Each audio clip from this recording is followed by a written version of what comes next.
Your live broadcast of KOMU 8 News will begin momentarily. Brought to you by Bob McCosh Chevrolet. Together, let's drive. Your live broadcast of KOMU 8 News will begin momentarily. Brought to you by Bob McCosh Chevrolet. Together, let's drive.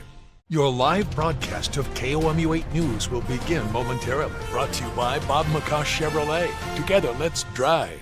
Your live broadcast of KOMU 8 News will begin momentarily. Brought to you by Bob McCosh Chevrolet. Together, let's drive. Your live broadcast of KOMU 8 News will begin momentarily. Brought to you by Bob McCosh Chevrolet. Together, let's drive. Your live broadcast of KOMU 8 News will begin momentarily. Brought to you by Bob McCosh Chevrolet. Together, let's drive.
Ready to go? Well, thank you all for being here. Good afternoon. In December of 2024, the United States Attorney's Office for the Western District of Missouri, under the leadership of the Jefferson City Branch Chief, established a coalition of Missouri-based federal, state, and local law enforcement agencies to form the Violent Crime Abatement Team, or VCAT, VCAT. The purpose of the VCAT is to bring to bear our significant collective resources to address violent crime in mid-Missouri.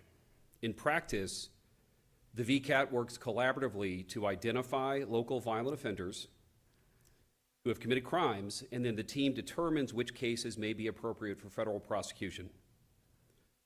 The work of the VCAT has been ongoing and then crescendoed last week with Operation Brightside, an enforcement effort described as a warrant sweep that identified, apprehended, and initiated prosecution against a number of violent offenders in the Columbia metropolitan area.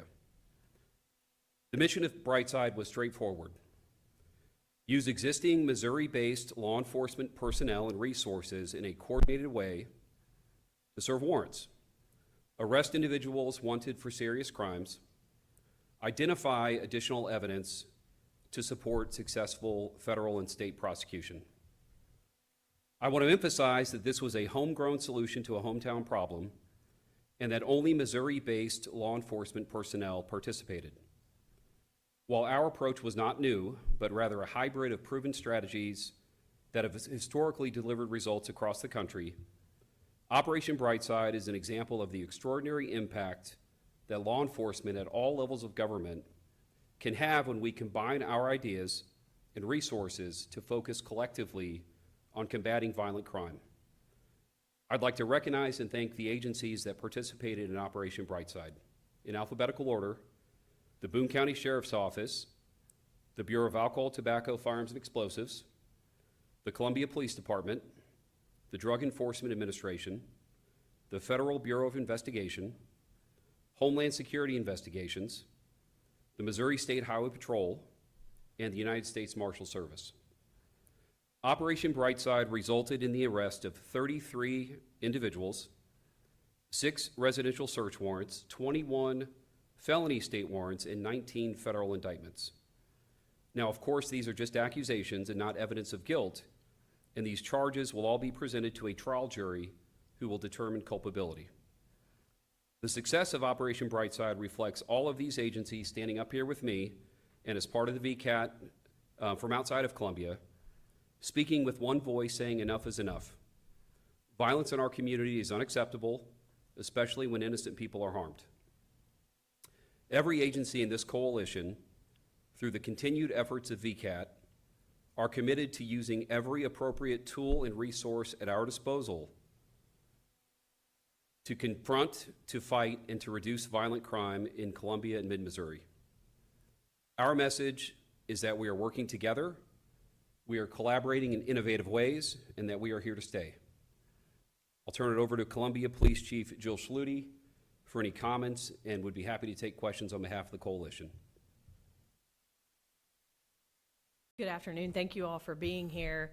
So Operation Brightside demonstrates the power of true partnership.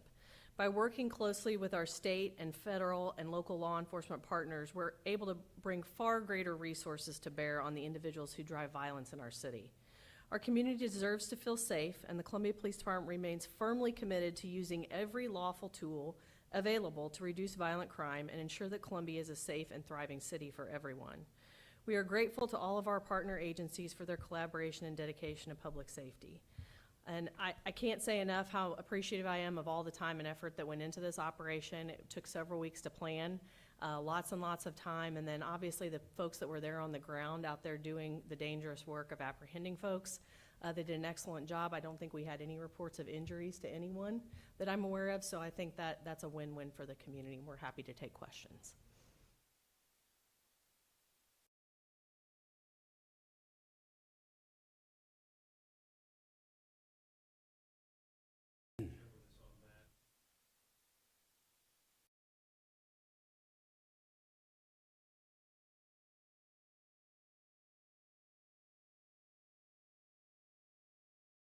So I can answer the first part of the question. Of the 19 federal indictments, some of those may still be under seal.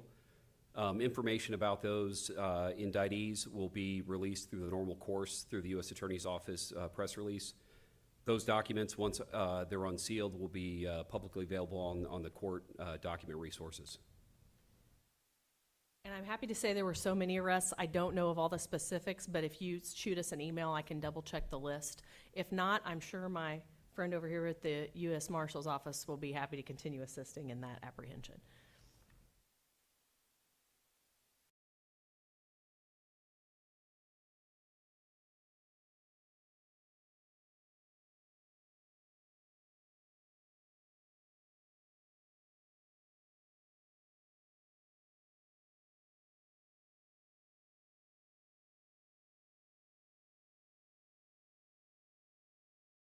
Well, I want to commend President Choi for his leadership in persistently and vocally making his concerns known regarding violence in Columbia and the quality of life issues in downtown. Unbeknownst to President Choi, efforts were already underway. Significant cooperation through the VCAT was already ongoing. The death during homecoming weekend was frankly the straw that broke the camel's back. So I reached out to President Choi. I wanted to meet to hear his concerns from his perspective and let him know that we had federal tools and resources at our disposal ready to help to address the situation.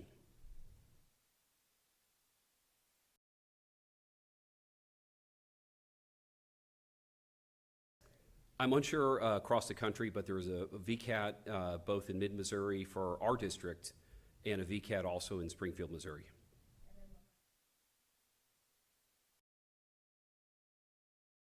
I don't have that information. Of the arrests, I think we just about filled up the jail on the day of the operation, but the results speak for themselves. 33 arrests, 6 residential search warrants, 21 felony state warrants, and 19 federal indictments. It was a successful operation.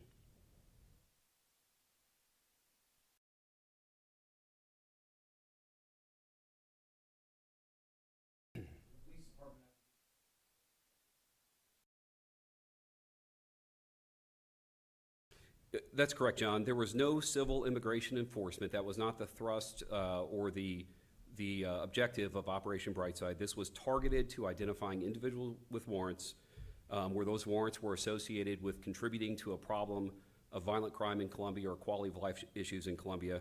And we understood that there would be concern from the public regarding the potential for immigration enforcement, which is why we went a little off our normal playbook and we did issue some press during the operation, reinforcing that the purpose